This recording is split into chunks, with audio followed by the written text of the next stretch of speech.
সঙ্গে সঙ্গে রাধারানী অভিশাপ দিয়েছে, শ্রীরাম তুই আমার সঙ্গে অসুরের মতো আচরণ করলি, আমি তোকে অভিশাপ দিলাম তোর যেন অসুর কুলে জন্ম হয়। শ্রীরাম হলো শঙ্খচূড়। সঙ্গে সঙ্গে শ্রীরাম বলল, রাধে তুমি যখন আমাকে অভিশাপ দিলে, তোমাকে আমি মা বলে রেখেছিলাম, তুমি যদি পুত্রকে অভিশাপ দিলে যে জন্ম হোক তোমার দৈত্যকুলে, দৈত্যকুলে জন্ম হওয়া মানে তো ভগবানকে ভুলে থাকা। তাহলে আমি যদি ভগবানকে ভুলে থাকি, তবে তোমাকে একটা অভিশাপ দিলাম, দুটো অভিশাপ দেবো। প্রথম অভিশাপ, আজ থেকে তোমাকে কেউ কোনোদিন মা বলে ডাকবে না।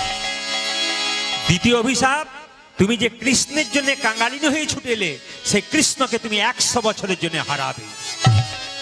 রাধারানী কেঁদে কেঁদে বলল, শ্রীরাম রে তুই আমায় অভিশাপে দিলি, আমি মা হব না তাতে কোনো অভিমান নাই, কিন্তু যদি আমি কৃষ্ণ ছাড়া হই, তবে আমি বৃন্দাবনে কি নিয়ে বেঁচে থাকবো? আমাকে কৃষ্ণ ছাড়া হতে বলিস না। কিন্তু যে অভিশাপ দিয়েছে, সে অভিশাপ কিন্তু আর ফেরত নেওয়া যায় না।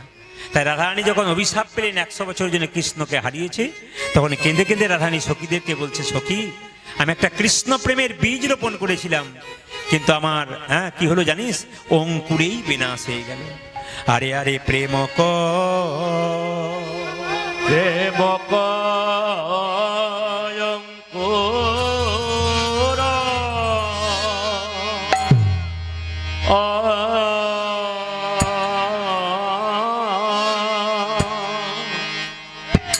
অঙ্কুর হেলো